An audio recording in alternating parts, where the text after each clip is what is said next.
오늘 우리에게 주신 하나님의 말씀은 구약성경 시편 15편 1절부터 5절까지의 말씀입니다. 여호와여 주의 장막에 머무를 자 누구오며 주의 성산에 사는 자 누구오니이까. 정직하게 행하며 공의를 실천하며 그의 마음에 진실을 말하며 그의 혀로 남을 허물하지 아니하고 그의 이웃에게 악을 행하지 아니하며 그의 이웃을 비방하지 아니하며 그의 눈은 망령된 자를 멸시하며 여호와를 두려워하는 자들을 존대하며 그의 마음에 서원한 것은 해로울지라도 변하지 아니하며 이자를 받으려고 돈을 꾸어주지 아니하며 뇌물을 받고 무죄한 자를 해하지 아니하는 자이니 이런 일을 행하는 자는 영원히 흔들리지 아니하리이다. 아멘. 오늘 하나님께서 기뻐하신 예배자라는 제목으로 하나님의 말씀 함께 나누겠습니다. 우리는 흔히 신앙이 좋은 사람이라고 하면 예배를 빠지지 않고 기도를 많이 하고 봉사를 열심히 하는 사람을 떠올립니다. 물론 그것은 매우 중요합니다. 그러나 하나님께서는 예배 횟수보다 예배자가 어떤 삶을 살아가는지를 더 중요하게 생각하십니다. 오늘 본문 시편 15편은 다윗의 시입니다. 정확한 기록시기는 알 수 없습니다. 그러나 많은 학자들은 다윗이 언약궤를 예루살렘에 옮긴 이후 하나님 앞에서 살아가는 삶의 중요성을 깊이 묵상하며 이 시를 기록한 것으로 이해합니다. 시편 14편에서는 하나님을 떠난 사람의 어리석음을 말했습니다. 반면 시편 15편에서는 하나님과 함께 살아가는 사람, 곧 하나님께서 기뻐하시는 예배자가 어떤 사람인지를 보여줍니다. 특별히 시편 15편은 질문을 시작합니다. 오늘 보면 1절 말씀입니다. 여호와여 주의 장막에 머무를 자 누구 오며 주의 성산에 사는 자 누구 오니까. 여기서 주의 장막은 하나님의 임재를 상징하는 성막을 가리키며 주의 성산은 시온산, 곧 하나님께서 임재하시는 거룩한 곳을 의미합니다. 그러므로 다윗의 질문은 장소에 들어가는 자격을 묻는 것이 아닙니다. 누가 성막에 들어갈 수 있습니까? 라는 질문을 넘어서 하나님께서 기쁘시게 받으시는 예배자는 누구입니까? 라는 질문입니다. 그리고 다윗이 던진 질문에 하나님께서는 예배 형식이 아니라 예배자의 삶으로 답하십니다. 하나님께서는 예배당에서 드리는 한 시간보다 예배당을 나선 후 살아가는 삶을 먼저 보십니다. 그렇다면 하나님께서 기뻐하시는 예배자는 어떤 사람일까요? 오늘 본문에서 다윗은 그 모습을 세 가지로 우리에게 가르쳐 줍니다. 첫 번째로 하나님께서 기뻐하시는 예배자는 정직한 삶으로 하나님을 예배하는 사람입니다. 오늘 본문 2절 말씀입니다. 정직하게 행하며 공의를 실천하며 그의 마음에 진실을 말하며. 다윗은 예배자의 첫 번째 모습으로 정직한 삶을 말합니다. 여기서 정직하게 행한다라는 것은 단순히 거짓말을 하지 않는다라는 뜻만이 아닙니다. 정직하게라고 번역된 히브리어 탐임은 흠이 없고 온전하며 한결같다라는 의미를 담고 있습니다. 이것은 죄가 전혀 없는 완벽한 사람을 뜻하는 것이 아닙니다. 하나님 앞에서 자신을 숨기거나 꾸미지 않고 온전한 마음으로 살아가는 사람을 가리킵니다. 사람들 앞에서는 경건한 모습을 보이면서도 보이지 않는 곳에서는 전혀 다르게 살아가는 삶이 아니라 사람 앞에서나 하나님 앞에서나 보이는 곳이나 보이지 않는 곳에서나 한결같이 살아가는 사람입니다. 또한 공의를 실천한다는 것은 하나님의 뜻과 기준에 따라 옳은 일을 행하는 것입니다. 자신에게 유리한 것만 선택하는 것이 아니라 때로는 손해를 감수하더라도 옳은 일을 선택하는 삶입니다. 그리고 그의 마음에 진실을 말한다는 것은 다른 사람에게 거짓말을 하지 않는 것만이 아니라 마음 깊은 곳에서도 진실을 품고 살아가는 것을 뜻합니다. 겉으로만 진실한 척 하는 것이 아니라 자신의 생각과 동기까지도 하나님 앞에 숨기지 않는 것입니다. 결국 하나님께서 찾으시는 예배자는 겉과 속이 다르지 않은 사람입니다. 오늘날은 겉으로 드러난 이미지가 매우 중요한 시대입니다.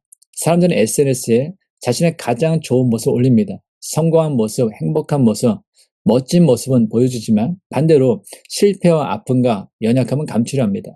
그러다 보면 보이는 모습을 꾸미는 데는 익숙하지만 정작 자신의 진실한 모습을 마주하는 것은 어려워질 수 있습니다. 신앙도 그럴 수 있습니다. 교회에서는 친절하지만 집에서는 쉽게 화를 낼 수 있습니다. 예배 시간에는 하나님의 은혜를 사모하지만 직장에서는 정직을 포기할 수 있습니다. 사람들 앞에서는 믿음이 좋아 보이지만 아무도 보이지 않는 그곳에서는 기도와 말씀이 사라질 수 있습니다. 그러나 하나님께서는 겉으로 드러난 모습만 보지 않으십니다. 우리의 마음과 중심을 살피십니다. 사무엘도 처음에는 이새의 아들 엘리압의 용모와 키를 보고 그가 하나님께서 택하신 왕일 것이라고 생각했습니다. 그러나 하나님께서는 사무엘에게 이렇게 말씀하셨습니다.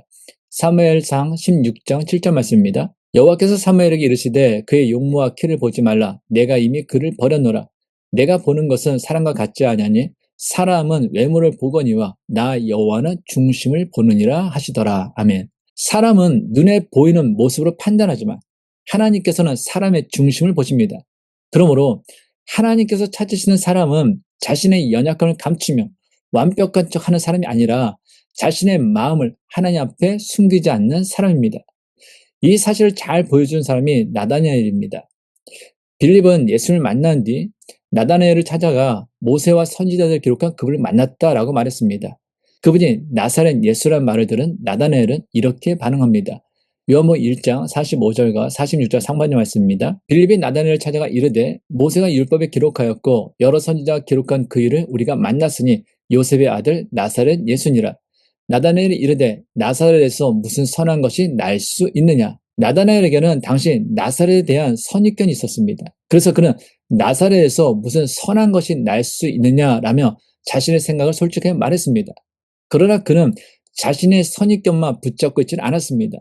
빌립이 와서 보라 라고 권하자 직접 예수님께 나아갔습니다. 그때 예수님께서는 나다나엘을 보시면 이렇게 말씀하셨습니다. 요한복음 1장 47절 말씀입니다. 예수께서 나다나엘이 자기에게 오는 것을 보시고 그를 가리켜 이르시되 보라 이는 참으로 이스라엘 사람이라 그 속에 간사한 것이 없도다.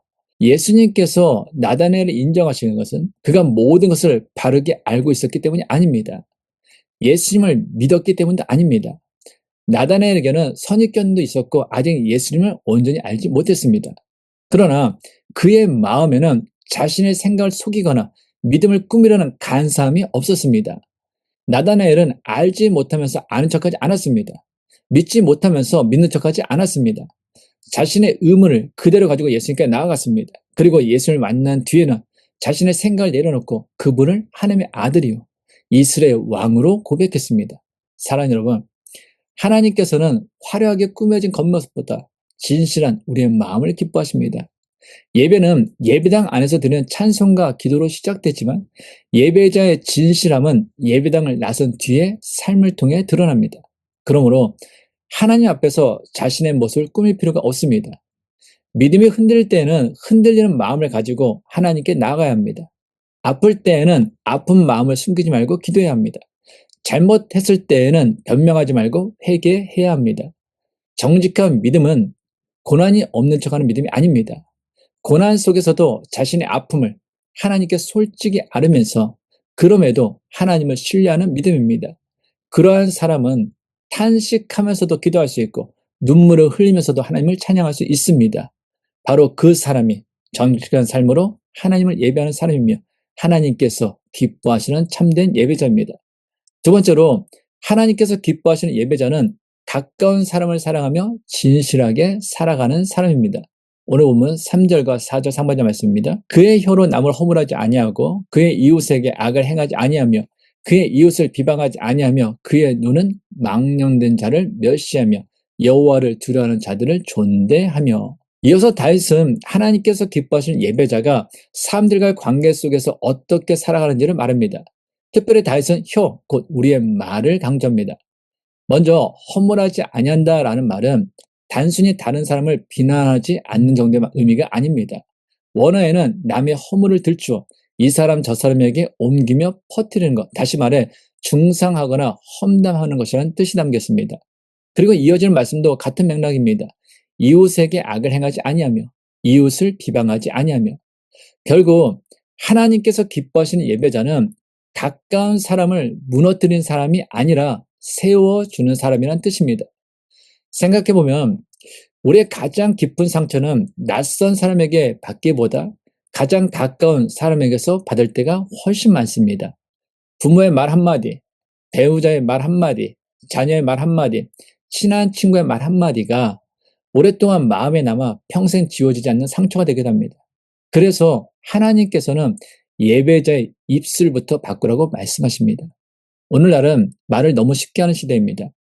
확인되지 않은 이야기가 사실처럼 퍼지기도 합니다. 가벼운 댓글 하나가 한 사람의 삶을 무너뜨리기도 합니다. 더욱이 오늘날은 긴 글보다 짧은 영상과 자극적인 정보를 더 많이 접하는 시대입니다. 충분한 사실을 확인하기보다 짧은 장면만 보고 쉽게 판단하고 한 사람 전체를 단정하는 일이 점점 많아지고 있습니다. 그러나 하나님께서는 우리에게 그렇게 살라고 말씀하지 않으십니다. 예배자는 말하기 전에 먼저 사랑하고 판단하기 전에 먼저 이해하며 비난하기 전에 먼저 사실을 확인하는 사람입니다. 이 사실을 잘 보여준 사람이 스데반입니다. 스데반은 예수님을 담대하게 증언했다는 그 이유 때문에 거짓 고발을 답방하고 돌에 맞아 죽게 되었습니다.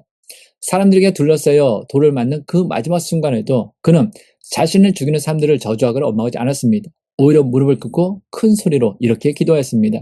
사도행전 7장 60절 말씀입니다. 무릎을 꿇고 크게 불러 이르되 주여 이 죄를 그들에게 돌리지 마옵소서. 이 말을 하고 자니라. 이 얼마나 놀라운 기도입니까? 스데반은 마지막 순간까지 자신을 죽이는 사람들의 죄를 붙잡지 않았습니다. 악을 악으로 갚지 않았습니다. 정죄보다 오히려 용서를 선택했습니다. 그의 입술에서는 분노보다 사랑이, 복수보다 용서가, 정죄보다 하나님의 자비를 구하는 기도가 흘러나왔습니다. 이것이 바로 하나님께서 기뻐하시는 예배자의 모습입니다. 사랑하는 여러분, 예배는 하나님께 드리는 찬양만이 아닙니다. 가정에서 사용하는 말이 예배입니다. 직장에서 사용하는 말이 예배입니다. 교회에서 형제 자매를 대하는 태도 역시 예배입니다. 혹시 우리는 가장 사랑해야 할 사람에게 가장 날카로운 말을 하고 있지는 않습니까? 가장 가까운 사람을 가장 쉽게 판단하고 있지는 않습니까? 하나님께서는 예배당에서 드리는 찬양만 들으시는 것이 아니라 예배당 밖에서 우리가 사용하는 말도 함께 들으십니다. 그러므로 우리 입술이 비난보다 격려를, 정죄보다 위로를, 상처보다 사랑을 전하는 통로가 되기를 힘써야 합니다. 이어서 다윗은 또 하나의 중요한 기준을 말합니다. 오늘 본문 4절 상반절 말씀 다시 읽겠습니다. 그의 눈은 망령된 자를 멸시하며 여호와를 두려워하는 자들 존대하며. 이 말씀은 악한 사람 자체를 미워하라는 뜻이 아닙니다.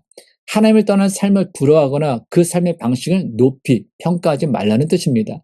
반대로 하나님께서는 하나님을 경외하며 살아가는 사람을 귀하게 여기라고 말씀합니다. 세상은 성공한 사람을 높입니다. 권력 있는 사람을 존경합니다. 돈이 많은 사람을 부러워합니다. 그러나 하나님께서는 다르게 보십니다. 하나님께서는 하나님을 두려워하며 믿음을 지키는 사람을 귀하게 여기십니다. 그렇다면 오늘날 우리는 무엇을 부러워하며 살아가고 있습니까? 높은 자리입니까? 많은 재산입니까? 세상의 성공입니까? 아니면 하나님을 사랑하며 끝까지 믿음을 지키는 사람입니까? 참된 예배자는 세상이 높이는 것을 따라가지 않습니다. 하나님께서 귀하게 여기시는 것을 함께 귀하게 여깁니다. 사람을 평가하는 기준도, 성공을 바라보는 기준도, 존경하는 기준도 세상이 아니라 하나님께 있습니다. 이것이 하나님께서 기뻐하시는 예배자의 삶입니다. 세 번째로 하나님께서 기뻐하시는 예배자는 약속을 지키며 탐욕보다 하나님을 선택하는 사람입니다. 오늘 보면 4절 하반절과 5절 말씀입니다. 그의 마음에 서원한 것은 해로울지라도 변하지 아니하며 이자를 받으려고 돈을 꾸어주지 아니하며 뇌물을 받고 무죄한 자를 해하지 아니하는 자이니 이런 일을 행하는 자는 영원히 흔들리지 아니하리다. 아멘. 말씀 마지막으로 하나님께서 기뻐하신 예배자의 모습을 신실함과 정직한 재물관을 통해 말합니다. 먼저 다윗은 이렇게 말합니다. 그의 마음에 서원한 것은 해로울지라도 변하지 아니하며. 여기서 서원은 하나님께 드린 서원만을 뜻하는 것이 아닙니다. 하나님 앞에서 한 약속과 사람과 맺은 약속까지 포함한 말입니다. 하나님께서는 손해가 되더라도 자신이 한 약속을 끝까지 지키는 사람을 기뻐하십니다. 우리는 약속하기 쉽습니다. 그러나 상황이 바뀌면 약속을 받고 싶은 마음이 생깁니다. 손해가 될 것 같으면 이유를 찾고 불리하면 변명을 만들고 조금이라도 더 이익이 된다면 처음 했던 약속을 잊어버리기도 합니다. 그러나 하나님께서 말씀하십니다. 해로울지라도 변하지 아니하는 사람, 손해가 되더라도 끝까지 자신이 한 약속을 지킨 사람, 이것이 하나님께서 찾으시는 예배자입니다. 왜 그렇습니까? 하나님께서 먼저 우리에게 신실하신 분이시기 때문입니다. 하나님께서는 한 번 하신 약속을 결코 버리지 않으십니다. 이스라엘 백성이 하나님을 수없이 배반했지만 하나님께서는 그들과 맺은 언약을 기억하셨습니다. 죄인된 우리를 위해 예수 그리스도를 보내셨다는 약속도 반드시 이루셨습니다. 하나님께서 신실하시게 하나님의 백성도 신실하게 살아가야 하는 것입니다. 이 사실을 잘 보여주는 사람이 여호수아입니다. 여호수아 9장을 보면 기브온 사람들이 이스라엘 속이고 먼 나라에서 온 것처럼 꾸며 화친을 요청했습니다. 여호수아 이스라엘 지도자들은 하나님께 묻지 않고 그들과 언약을 맺는 실수를 범했습니다. 그 언약의 내용은 기브온 사람을 죽이지 않고 그들과 평화롭게 지내겠다는 약속이었습니다. 비록 기브온 사람들은 거짓말로 이스라엘을 속였지만 여호수아와 이스라엘은 이미 하나님의 이름으로 그 약속을 했습니다.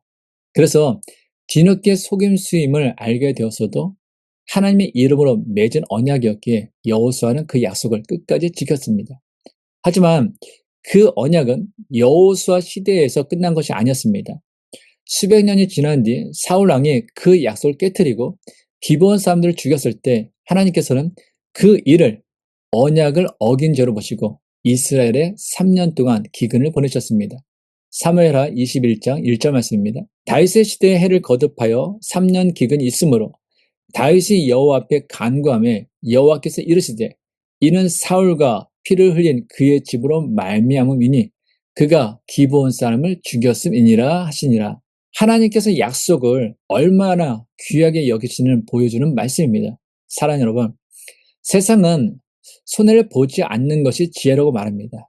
그러나 하나님께서는 손해를 보더라도 신실함을 지키는 사람이 참으로 지혜로운 삶이라고 말씀합니다. 계속해서 다윗은 재물에 대한 태도를 말합니다. 오늘 본문 5절 상반절 말씀입니다. 이자를 받으려고 돈을 꾸어주지 아니하며 뇌물을 받고 무죄한 자를 해하지 아니하는 자이니. 이 말씀은 모든 이자를 금지하는 말씀이 아닙니다. 당시 고대 근동에서는 가난한 사람들의 어려운 형편을 이용하여 높은 이자를 받고 돈을 빌려준 일이 흔했습니다. 그 결과 많은 사람들이 평생 빚에서 벗어나지 못했습니다. 그러나 하나님께서는 그런 방식으로 어려운 사람을 이용하여 자신의 이익을 채우지 말라고 말씀하셨습니다. 왜 그렇습니까? 하나님께서는 돈보다 사람을 더 귀하게 여기시는 분이시기 때문입니다. 이어지는 말씀도 같은 뜻입니다. 뇌물을 받고 무죄한 자를 해하지 아니하는 자. 뇌물은 진실보다 이익을 선택하는 행동입니다. 공익보다 욕심을 선택하는 행동입니다. 결국 하나님께서는 예배자가 탐욕보다 하나님의 공의를 선택하며 살아가기를 원하십니다. 오늘날에도 이런 유혹은 계속됩니다. 정직하게 살면 손해를 보는 것처럼 보이는 시대가 바로 오늘날입니다. 조금만 편법을 쓰면 더 쉽게 성공할 수 있습니다. 거짓말 하나만 하면 손해를 피할 수 있습니다. 정직하지 않아도 남들처럼 살 수 있다고 말하는 시대입니다. 그러나 하나님께서는 여전히 우리에게 말씀하십니다. 정직하게 살아라. 신실하게 살아라. 사람을 이용하지 말고 사랑하라. 이것이 하나님께서 기뻐하시는 삶입니다. 이 모든 말씀을 마친 후 다윗은 놀라운 약속으로 시를 마무리합니다. 오늘 본문 5절 하반절 말씀입니다. 이런 일을 행하는 자는 영원히 흔들리지 아니하리이다. 아멘. 이 말씀은 어려움이 없는 삶을 약속하는 것이 아닙니다. 예배자에게도 고난은 찾아옵니다. 시험도 있습니다. 경제적인 어려움도 있습니다. 사람의 상처를 받을 때도 있습니다. 그러나 흔들리지 아니한다라는 것은 어떤 상황 속에서도 하나님께서 그의 믿음을 붙드시고 끝까지 무너지지 않게 하신다는 약속입니다. 세상은 흔들려도 하나님께 붙들린 사람은 결코 무너지지 않습니다. 그래서 시편 15편은 우리에게 하나님께서 기뻐하시는 예배자의 삶을 세 가지로 가르쳐 줍니다. 첫째, 하나님께서 기뻐하시는 예배자는 정직한 삶으로 하나님을 예배하는 삶입니다. 둘째, 하나님께서 기뻐하시는 예배자는 가까운 사람을 사랑하며 진실하게 살아가는 사람입니다. 셋째, 하나님께서 기뻐하시는 예배자는 약속을 지키며 탐욕보다 하나님을 선택하는 사람입니다. 결국 하나님께서 기뻐하시는 예배자는 정직한 마음으로 하나님을 사랑하고 사랑으로 이웃을 섬기며 신실함으로 하나님의 뜻을 따라 살아가는 사람입니다. 사랑하는 여러분, 참된 예배는 예배당에서 시작되지만 예배당에서 끝나지 않습니다. 예배는 우리의 삶으로 이어져야 합니다. 가정에서 정직하게 살아가는 것이 예배입니다. 직장에서 신실하게 살아가는 것이 예배입니다. 사람을 사랑하며 섬기는 것이 예배입니다. 돈보다 하나님을 선택하는 것이 예배입니다. 하나님께서는 우리의 찬양만 들으시는 분이 아니라 우리의 삶도 보고 계십니다. 우리의 정직함을 보시고 우리의 말을 들으시며 우리의 약속을 지키는 모습을 보시고 우리의 재물을 사용하는 태도를 보십니다. 그러므로 예배당 안에서뿐만 아니라 예배당 밖에서도 어떤 상황 속에서든지 삶으로 하나님을 예배하는 하나님께서 기뻐하시는 참된 예배자로 살아가는 저와 여러분 되시기를 주님의 이름으로 축원합니다. 하나님 아버지, 오늘 말씀을 통하여 하나님께서 기뻐하시는 예배는 예배당에서 드리는 한 시간의 예배만이 아니라 삶으로 드리는 예배임을 깨닫게 하시니 감사합니다. 우리의 입술의 예배와 삶의 예배가 하나 되게 하시고 정직과 공의를 실천하며 가까운 사람을 사랑하고 말과 행동의 진실함을 잃지 않는 예배자가 되게 하옵소서. 탐욕보다 하나님을 선택하게 하시고 어떤 상황에서도 믿음을 지키며 삶으로 하나님을 영화롭게 하는 성도가 되게 하옵소서. 이번 한 주간도 우리의 모든 삶이 하나님께 드려지는 거룩한 예배가 되게 하옵소서.